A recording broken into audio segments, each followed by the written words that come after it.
Dan kemudian di antara keistimewaan malam Lailatul Qadar, Allah mengampuni hamba-hambanya di malam Lailatul Qadar.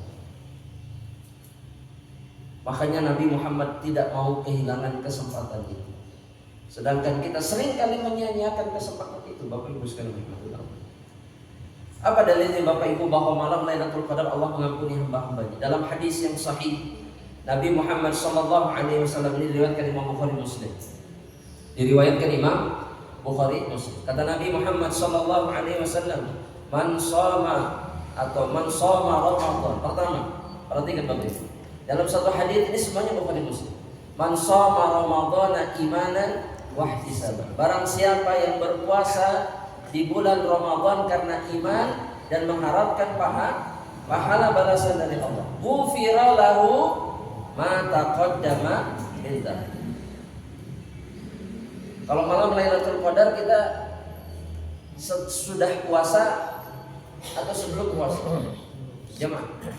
Kalau kita malam Lailatul Qadar itu setelah puasa atau sebelum puasa? Setelah dan sebelum.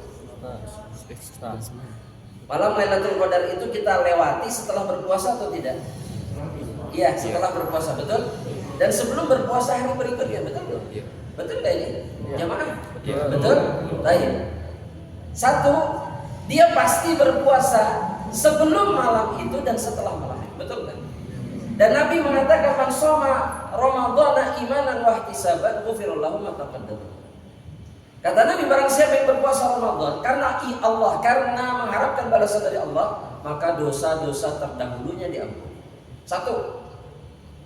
Yang kedua, kata Rasulullah SAW, man qama Ramadhana, barang siapa yang sholat di malam-malam Ramadan, imanan wa ihtisaban, karena iman dan ihtisab, karena iman dan mengharapkan balasan dari Allah, ghufira lahu ma taqaddama min dzambi, maka Allah ampuni dosa-dosa terdahulu. Kalau malam-malam Lailatul Qadar kita sholat atau tidak? Sholat. Begitu juga dengan malam-malam sebelumnya. Sehingga kata para ulama, 20 hari sebelum, minimal 20 hari sebelum datangnya malam Lailatul Qadar, kita sudah punya kesempatan menghapuskan dosa setiap malam. Ada satu hadis lagi dari Nabi. Nabi mengatakan man qama Lailatul Qadar, barang siapa yang sholat di malam Lailatul Qadar karena iman dan mengharapkan pahala, maka dia diampuni juga dosa. Makanya itu sebabnya kenapa Rasulullah SAW dan para sahabatnya sibuk di malam-malam Ramadan, karena malam-malam Ramadan menyebabkan diri mereka dibebaskan dari dosa dan api neraka Allah Subhanahu wa Ta'ala. Makanya celaka memang orang-orang yang berjumpa dengan Ramadan tapi kemudian tidak diampuni oleh Allah. Karena itu menunjukkan betapa buruknya dia beribadah di bulan Ramadan. Taraweh, puasa oke kadang-kadang puasa. Namun kalau lagi ingat, betul tidak jamaah? Cik, saya mau tanya jamaah, ini orang muslim di Cikapayang semuanya puasa atau tidak? Ayah bilang duka. Iya, yang di masjid sini puasa. Dalam bentuk puasa mah nggak mungkin ke masjid. Pasti. Ini ke masjid ikut kajian pasti puasa. Nggak mungkin. Karena orang yang nggak puasa nggak akan ke masjid. Betul nggak? Ini udah pasti, saya mah yakin 100% puasa semua. Orang-orang yang berpuasa. Tapi nggak semua orang berpuasa. Betul? Di luar masjid, wallahu a'lam. Ini bukan wudu. Cuman ya jam segini ke ngopi di warung, jajan apa namanya teh apa? Es teh pucuk, terus teh apa lagi? Sok apal biasanya nama teh biasanya. Teh botol, ya. Terus minum yang segar-segar yang kuning-kuning apa biasanya? Yang minuman jeruk-jeruk itu. Nutrisari ya Allah, masya Allah Nutrisari. Floridina ya Allah, masya Allah. Ya. Terus juga bari ngebul gini kan, keluar asap dari mulutnya. Iya. Ini membuktikan bahwa mereka kemudian menyia-nyiakan kesempatan untuk diampuni oleh Allah Subhanahu wa taala. Dan Allah menyempurnakan pengampunannya di malam Lailatul Qadar. Makanya Lailatul Qadar itu dikejar hanya oleh orang-orang yang ingin diampuni oleh Allah Subhanahu wa taala. Jadi lamun ada yang bilang misalkan aduh saya teh gini ya sibuk, saya teh nggak bisa iktikaf, saya teh nggak bisa ibadah dan seterusnya. Itu bukan karena sibuk, tapi karena memang tidak ingin diampuni sama Allah Subhanahu wa taala. Ya, itu penyebabnya. Bukan sibuk. Bukan karena urusan dunia, tapi karena tidak ingin diampuni sama Allah.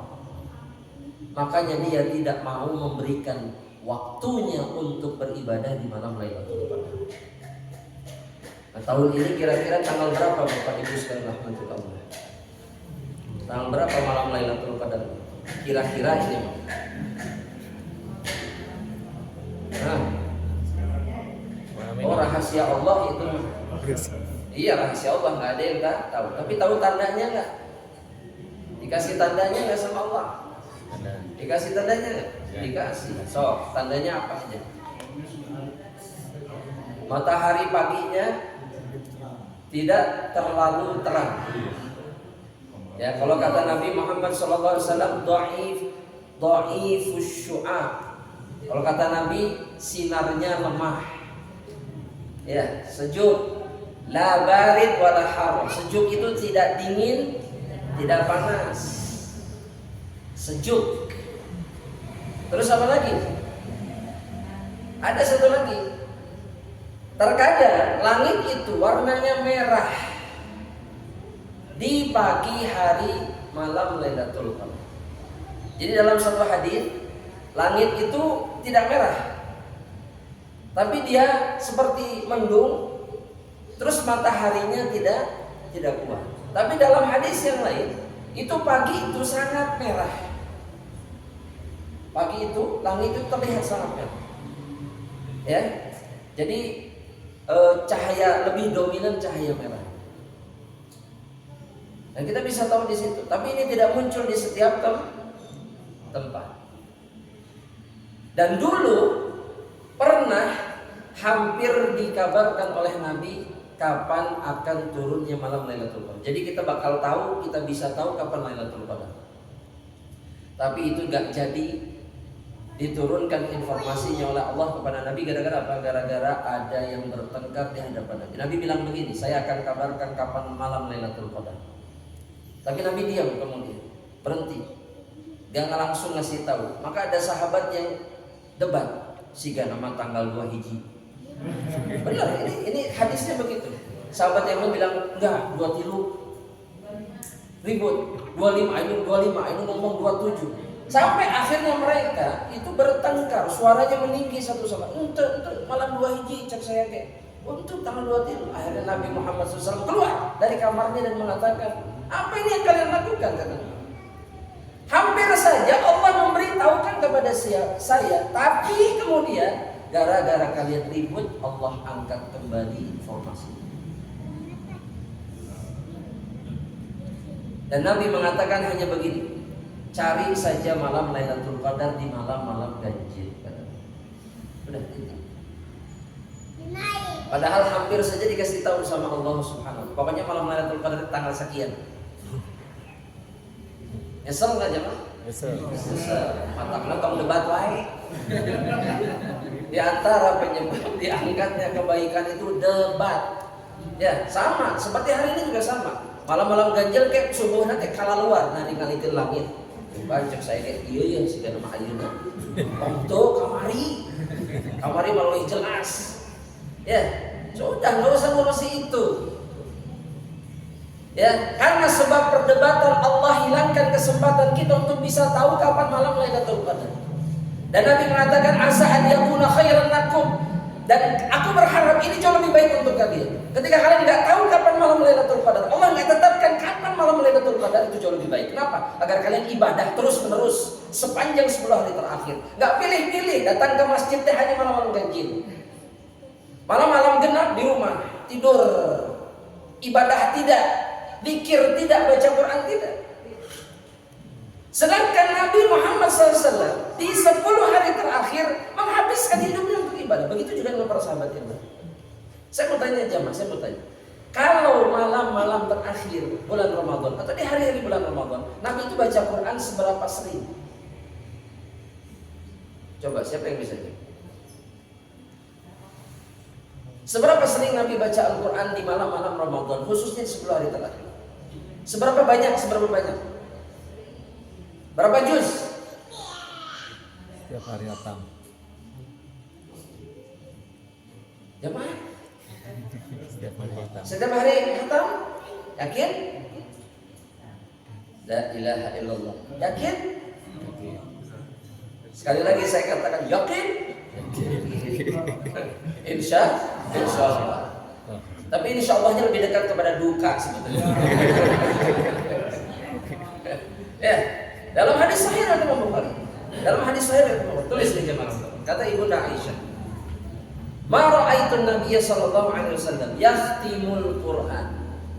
Saya tidak pernah melihat Nabi Muhammad sallallahu alaihi wasallam menghatamkan Al-Qur'an lebih banyak daripada malam-malam bulan Ramadan. Kata Ibu Aisyah, Nabi kalau malam-malam bulan Ramadan itu yahtimul Qur'ana fi lailah. Nabi hatam Al-Qur'an dalam satu malam. Dari ba'da Isya sampai subuh. Nabi hatam. Ini mirip kita banget jamaahnya. Wah, berolah. Ya, kita mah hatam Al-Qur'an. Caranya gini kalau kita mah. Baca qulhu 3 kali. Qul huwallahu ahad, kan kata Nabi thuluthul Qur'an. Baca qulhu sekali itu sebanding dengan sepertiga Al-Quran. Diulang berapa kali? 3 kali. Hatam? Ya seperti hatam. Lah beneran ini beneran. Dan Bapak Ibu harus tahu, sebagian ulama ada yang menyarankan ini. Kalau tidak sanggup hatam di malam-malam bulan Ramadan, tidak sanggup karena berat dan seterusnya, minimal mengulang Al-Ikhlas 3 kali dalam satu. Untuk apa? Untuk mendapatkan pahala khatam Al-Quran.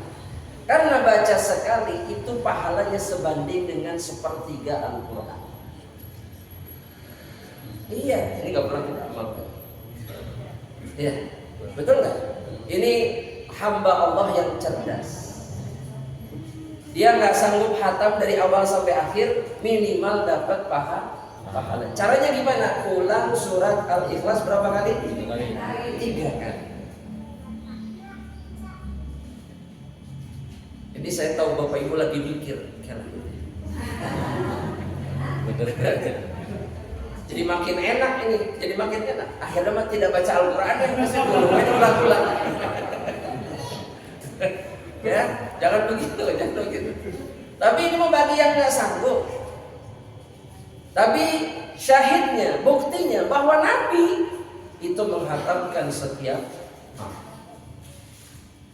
Karena Al-Quran itu bisa hatam dalam satu malam bisa. Dengan bacaan yang cepat, betul. Dan ini dalil yang membuktikan bahwa seorang muslim di bulan Ramadan boleh menghatamkan Al-Quran lebih cepat dari 3 hari. Karena Nabi pernah melarang sahabat Nabi untuk hatam lebih cepat dari 3 hari, kecuali di bulan Ramadan. Karena di bulan Ramadan Nabi hatam hampir setiap malam. Khususnya di 10 hari terakhir, setiap malam Nabi hatam Al-Quran. Bisa gak Pak semalam kita hatam Al-Quran? Bisa. Tapi tentunya bagi yang terbiasa membaca Al-Quran. Bagi yang tidak bisa. Bagi yang tidak terbiasa tidak boleh. Baru juga baca 10 lembar, apa yang terjadi? Tunduk. Langsung tutup Quran. Tidur 2 jam. Baru bangun. Itu yang saya alami di beberapa etika begitu. Baca Quran 15 menit, tidurnya setengah jam atau 40 menit. Bangun baca Quran cuma 2 lembar, tidur lagi. Iya, jangan kayak batuk-batuk, ongkek, masuk angin. Dan tidur di bawah kena kipas angin. Iya. Terus apa yang diharapkan?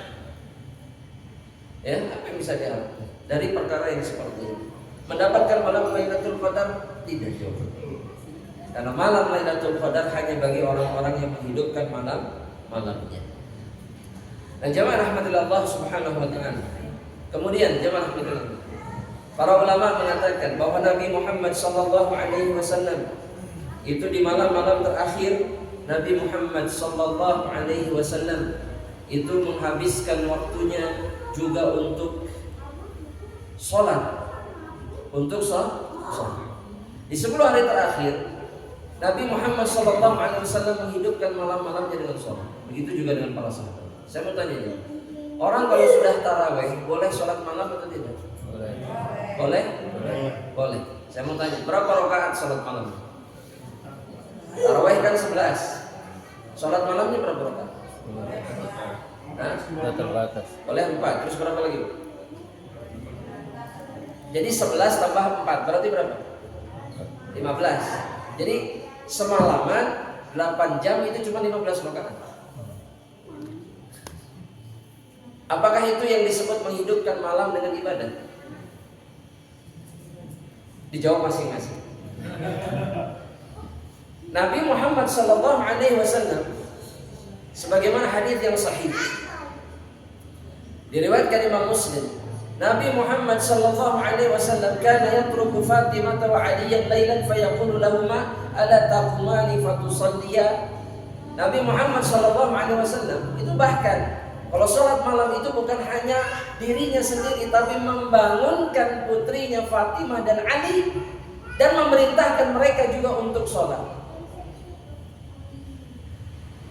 Karena Nabi menghabiskan waktu malamnya hanya dengan sholat. Nabi sholat cuma 11 rakaat, cuma 13. Tapi dari mulai pertengahan malam sampai subuh.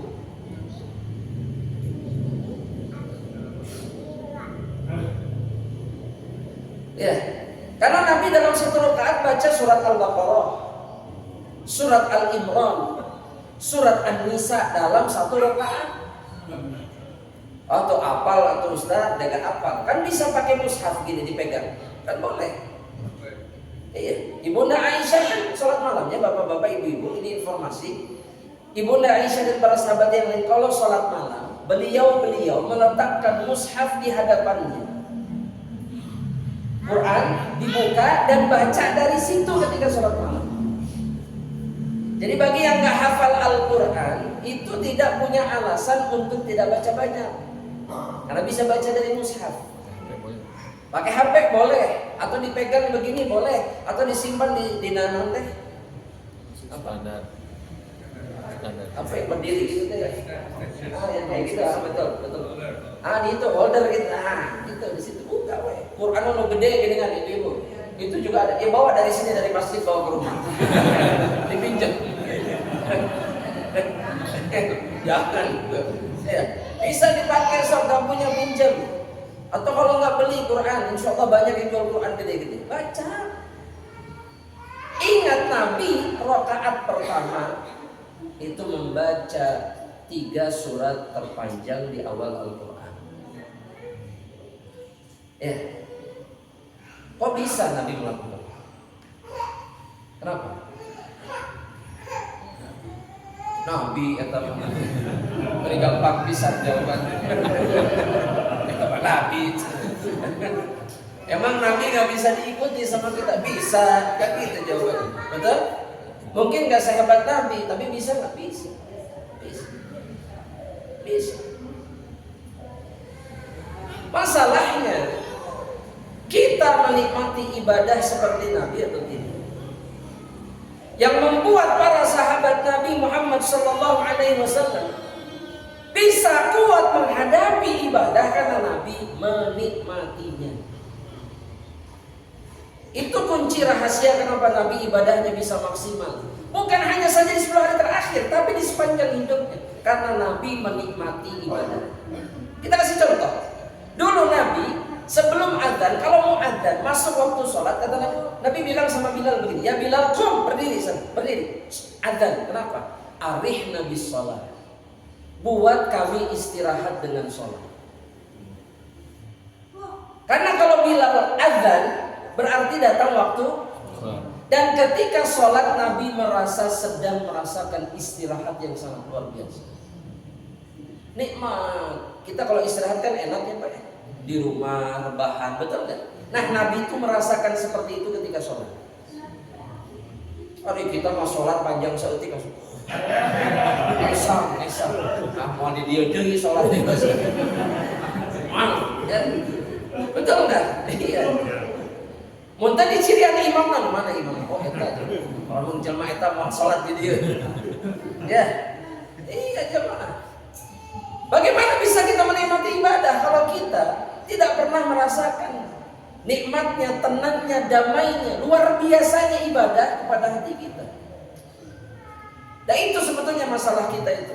Kenapa nggak bisa bangun tengah malam? Kenapa nggak bisa sholat panjang-panjang? Karena kita tidak pernah menikmati ibadah yang kita kerjakan.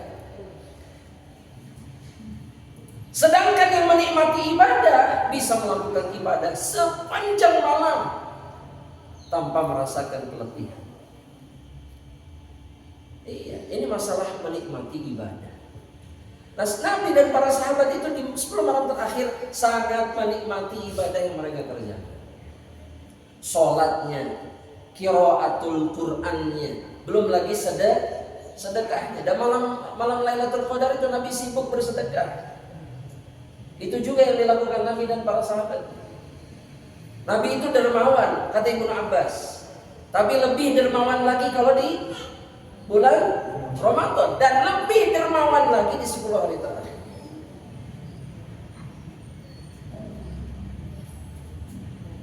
Bapak Ibu, Pak.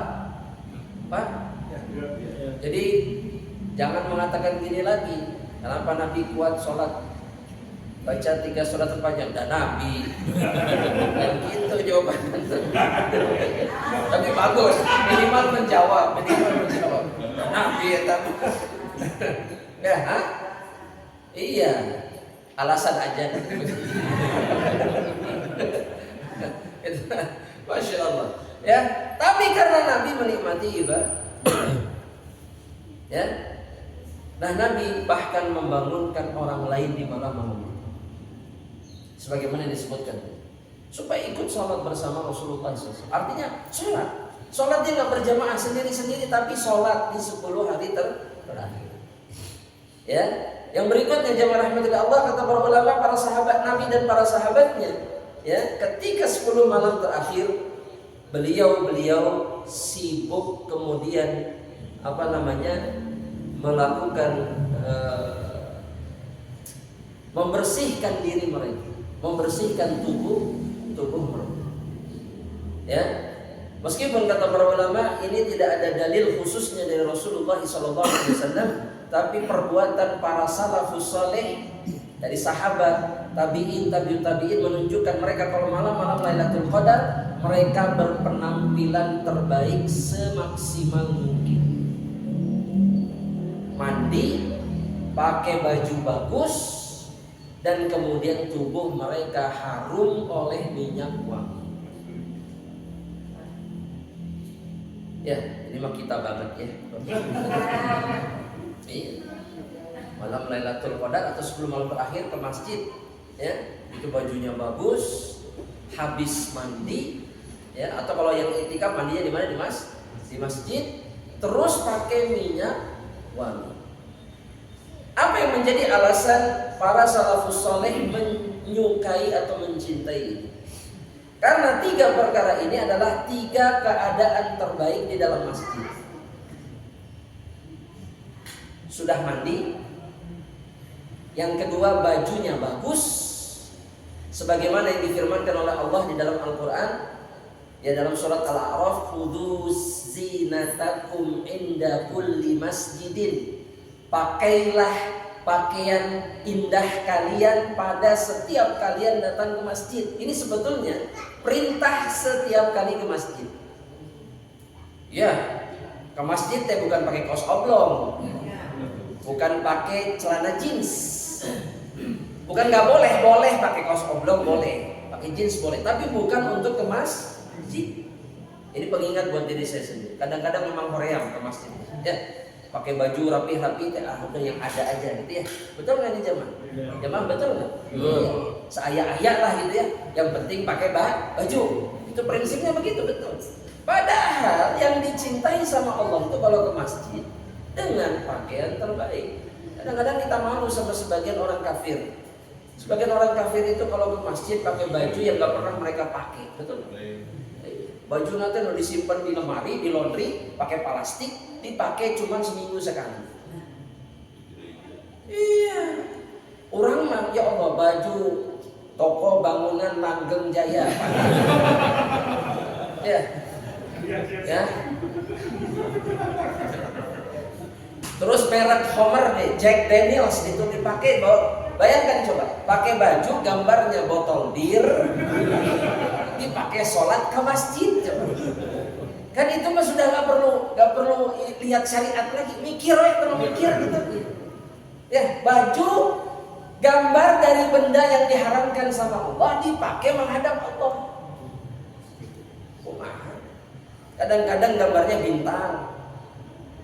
Ya, kadang-kadang gambarnya apa? Perempuan nggak pakai baju, kadang-kadang. Ya, kadang-kadang gambar tengkorak, kadang-kadang gambar kambing, manusia bertanduk kambing, Lucifer, iblis. Banyak ke masjid pakai baju iblis. Kumaha ieu teh? Ya, jemaah, Allah. Sedangkan Allah mengatakan apa? Khudhu zinatakum inda kulli masjid. Pakailah pakaian terbaik kalian setiap kali ke masjid. Dan yang ketiga, beraroma wangi. Karena Nabi sangat mencintai minyak wangi. Iya, jadi orang muslim nggak boleh bau. Ya, bau segala ya Pak, lain bau eta unggul. Ya, mulai dari bau mulut, bau badan, kadang-kadang bau kaki. Iya betul. Ya, itu yang namanya merasakan bau kaki di tempat sujud. Itu sudah ribuan kali kita merasakan. Ya, pas cus, waduh. Ya Allahu Akbar, bus, waduh. Langsung pengen cepat-cepat bangun dari sujud itu. Iya, udah bau atuh. Ya, jemaah. Iya betul. Makanya masuk masjid itu kita melihat dulu bau mulutnya. Udah kelas. Kalau bau mulut tinggal bersih. Saya tahu satu orang itu kemana-mana, satu orang ini ada orang yang saya kenal baik. Itu kemana-mana bau odol dan sikat gigi. Setiap kali mau sholat ke masjid, sikat gigi. Bisa tak? Jadi di tasnya itu selalu ada odol sama sikat gigi. Jadi nggak pernah bau mulut ketika di masjid. Ya, sama Rasul dibikin gampang pakai kayu siwak, nggak embung. Kan kayu siwak mah bisa di mana aja, cuci, nggak usah pakai odol, bersih. Geuleuh Ustaz kok. Kan dicuci. Padahal mau dipikir-pikir mah geuleuh kita ludah sendiri kan. Geuleuh sama ludah sendiri aneh. Kan bukan bekas orang lain. Ya, geuleuh. Sok geuleuh. Ya, tapi bau mulut seperti bau bantar gebang tidak geuleuh. Ya, seperti bau TPA, tempat pembuangan akhir, tidak geuleuh. Kadang-kadang mulut seseorang itu baunya luar biasa, sampai menghancurkan ibadah kita. Hancur. Ya, Allahu Akbar. Geus mah puasa, sahurnya jengkol. Betul, udah selesai. Hancurlah ibadah orang. Betul tidak? Ya. Maka tiga keadaan ini adalah keadaan Rasulullah SAW dan para sahabatnya di dalam malam-malam terakhir. Karena Nabi Muhammad SAW mencintai tiga keadaan. Ya, ini yang jarang kita lakukan ya, di 10 malam terakhir. Hatta orang-orang yang di rumah ibadahnya bukan di masjid, mereka tidak pernah mandi, mereka tidak pernah membersihkan badannya, mereka tidak pernah pakai baju yang terbaik, mereka tidak pernah mengharumkan badan mereka dengan minyak wangi. Para malaikat itu terganggu dengan aroma yang mengganggu manusia, dan mereka senang dengan aroma yang menyenangkan manusia. Agar kita dekat sama para malaikat sehingga ibadah kita mudah, maka jadikan keadaan kita itu dalam keadaan yang terbaik. Wangi, malaikat dekat dengan manusia yang wangi, yang aromanya wangi. Iya. Dan malaikat jauh dari manusia yang aromanya bau. Mulutnya bau, badannya bau, semuanya bau. Jauh mereka. Karena mereka tersakiti oleh manusia-manusia ya yang aromanya tidak baik. Jadi baca Quran mulutnya bau, gak ada malaikat yang mau mendekat. Sholat malam badannya bau, gak ada malaikat yang mau mendekat. Sehingga ibadahnya akan menjadi sulit. Ya, jamaah. Ada baju bagus nggak di rumah? Ada pasti. Apalagi mau lebaran pasti beli baju bagus, betul? Dipakainya jam lebaran, ayeuna we sudah. 10 hari terakhir baju bagusnya pakai agar kita dirahmati, diridhoi oleh Allah Subhanahu wa taala. Yang terakhir jamaah rahmatillah, yang dilakukan oleh Nabi Muhammad SAW di 10 hari terakhir itu adalah berdiam lama di dalam masjid. Ya, berdiam lama di dalam masjid. Bagi mereka yang bisa 10 hari lakukan seperti yang dilakukan oleh Nabi. Bagi yang tidak bisa, berdiamlah meskipun hanya sejenak.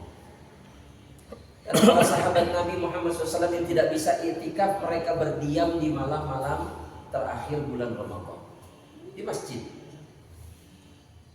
Masa gak punya waktu untuk ke masjid? Ya mana? 10 hari dalam 1 tahun dari 360 sekian hari, gak punya waktu 10 hari. Gak usah full, malamnya aja. Malamnya pun kalau nggak bisa sampai subuh, beberapa jam aja lah. Masa nggak bisa? Ya, bisa nggak? Bisa. Insya Allah bisa. Yakin? Yakin. Bener? Insya Allah bisa. Insya Allah. Agar kata insya Allah andalan. Meskipun hanya sejenak. Karena itulah yang dilakukan Rasulullah SAW dan juga para sahabat. Kenapa masjid yang jadi pilih? Kenapa nggak di rumah? Padahal di rumah bisa. Tapi kenapa masjid yang dipilih? Coba siapa yang bisa jawab? Yang bisa jawab boleh pulang dulu. Jauh. Kenapa? Karena masjid adalah tempat terbaik dan tempat yang paling dicintai oleh Allah di atas permukaan bumi. Ya, makanya orang itu kalau masuk masjid pasti bahagia, pasti. Saking bahagianya kalau tidur di masjid nyenyak terlelap. Ya nggak ada tidur yang paling enak melebihi tidur di mana? Di masjid. Nggak ada. So di rumah boga kasur gitu. Yang paling enak tuh di atas karpet masjid. Sakinah betul. Sakinah mawaddah warahmah. Betul nggak Pak? Betul Pak. Cuman saya yang sering diusir. Kalau di masjid diusir. Kenapa? Karena ngotorin masjid. Iya, banyak yang diusir karena ngotorin masjid. Betul nggak ini? Betul? Tapi boleh nggak tidur di masjid? Boleh. Karena para sahabat Nabi pun tidur di masjid. Sallallahu alaihi wasallam. Para sahabat tidur di masjid. Bahkan Nabi punya sahabat 70 orang kurang lebih yang semuanya tidurnya, makannya, minumnya, hidupnya di masjid. Ini disebut ashabus suffah. Suffah, ahli suffah. Itu 70 orang, sahabat fakir miskin tinggalnya cuma di masjid. Dan masjid kata Nabi ahabbul biladi ilallah. Masjid itu adalah bumi Allah yang paling Allah cintai. Makanya di masjid. Ibu-ibu boleh di masjid? Boleh. Yang penting diizinkan suami. Itu aja. Ya jadi jangan gini, ibu-ibu berangkat ke masjid, berangkat. Ya si bapak mah ke masjid itu. Izin. Papa, Abi, bebek kata ibu. Ya. Abdi bade ke masjid. Gitu. Jom, itu udah selesai. Berangkat. Ya Bapak Ibu, yuk lalu Bapak Ibu kebetulan yang ini pagi ini. Ya karena puasa. Betul? Betul nggak ini? Betul.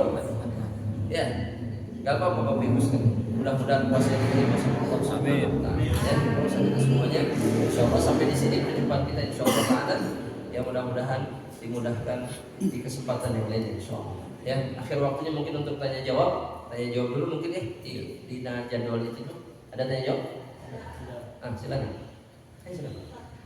Duduknya di sini aja deh. Gak usah nyumput di situ.